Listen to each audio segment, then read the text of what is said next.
Okay, so Sony is back with their new flagship wireless noise cancelling headphones with this super easy to remember name. You know the ones. These are the Sony WH-1000XM6s. Easier way to think of it, most people just call these the XM6 or the Mark 6s, which is exciting because the Mark 5s from last year actually left some room for improvement. They improved some things, but they also made some things worse, which was weird because the Sony noise cancelling headphones were pretty much king of the hill for so long, they didn't have a ton of reason to change a whole lot. Thankfully though, the newest generation updates a lot of the stuff that the Mark 5s fell short on. So that's really good to see. It's exciting that there is a new design, new sound, a new case, but also a new price. We'll get there. So straight from the top, I still love this super clean, simple design. They kept what was good about the Mark 5s. They are very, very lightweight. The vegan leather ear pads are super soft. The headband is incredibly flexible. These are just some of the most comfortable headphones to wear for a long period of time, which is what you want from these. If you wear them for a long time for traveling or for a commute or something like that, they are still awesome. But if you remember the last generation, maybe you're a subscriber and you've watched all these videos, wink, wink, then you remember that they made this huge downgrade to travel specifically because they didn't fold at all. Ever. So they had this huge case that was more annoying to travel with. So first thing I was happy to see is the Mark 6s are back to being able to fold up again. So they have a new, significantly smaller case designed around them that fits some cables as well. And bonus, the case doesn't zipper anymore. It just closes with magnets at this buckle on the side, and it is way faster to open and close than everyone else's zipper cases. I'm actually not sure how we haven't seen this more often because this case is pretty much perfect. I have a feeling it's about to be copied a whole lot in a whole bunch of places because wouldn't change a thing. Also, another thing the Mark 5s weirdly didn't do was when you're wearing them around your neck was just to be able to rotate them flat like this. For some reason, they took that away in the Mark 5s and now they're back. Simple thing, but thank you. So overall, design-wise, I feel like these are back to being up near the top of the best travel-ready noise-canceling headphones. It also comes with a 4-foot right-angle headphone cable and one of those tiny USB-C to USB-A cables for charging. And they just fit in this little pocket over here in the corner of the case like this. It's great, feels durable, no notes. And then they changed the buttons and microphones around the outside of the headphones just slightly. So the right side is still just the USB Type-C port. And then on the left, next to the audio jack, they've made the power button much bigger, which doesn't seem like much of a big deal, but that now lets you distinguish better between the power button and the noise cancellation button while you're not able to see them. Now, speaking of noise cancellation, they made a bunch of behind the scenes changes to these headphones that sound like they could make a big improvement. So there are 12 microphones on these instead of 8 from the last generation. There's also a significantly more powerful Sony QN3 chip inside that should be able to do much more processing. And they also said that they've trained these headphones on 500 million voice samples using AI to be able to better distinguish human voices from environmental noise. So this is the last generation of headphones and how the built-in microphone sounds to someone I'm on a call with. 8 microphones, some noise from air conditioners and general room tones, but nothing too crazy. And so now here is the Mark 6. So they added 2 more beamforming microphones to the front for hearing my voice better. But what I really think most of these microphones are better for is noise cancellation and transparency. So how do they sound?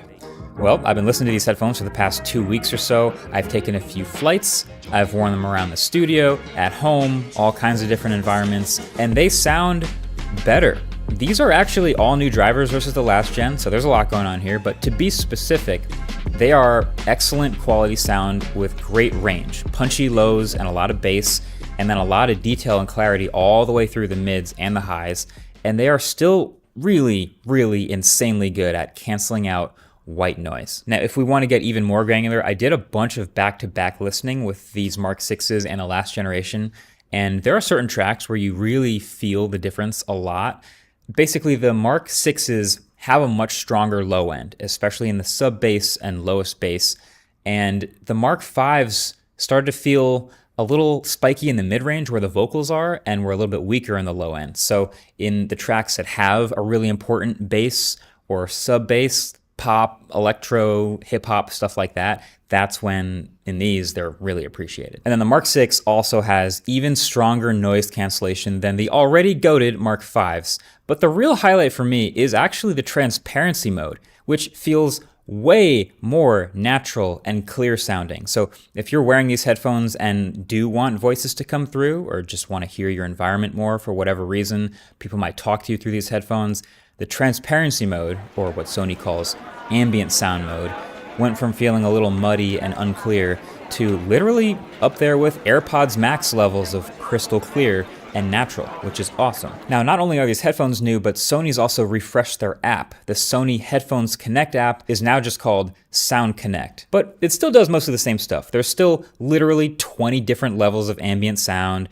There's still custom EQs that you can easily flip between, and this is also where you can turn on or off any of the other convenience features. Now, this one new one that I found interesting is listening mode. So you can listen to your audio like normal in standard mode, or you can flip it to background music mode, which does an incredibly good job of making it sound like the music is coming from a small set of tinny speakers like 20 feet away, like as if you're in a cafe somewhere, which, you know, you might be into that. There's even actually 3 modes, so cafe, living room, or my room, each of which just shrinks the size of the virtual room a bit.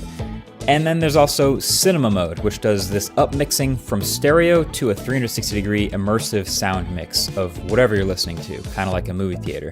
It's also a very dramatic V-shaped sound too. I could picture someone maybe in their home office or a cubicle or something like that listening to these all day and wanting to feel like it's a less fatiguing, further away sound.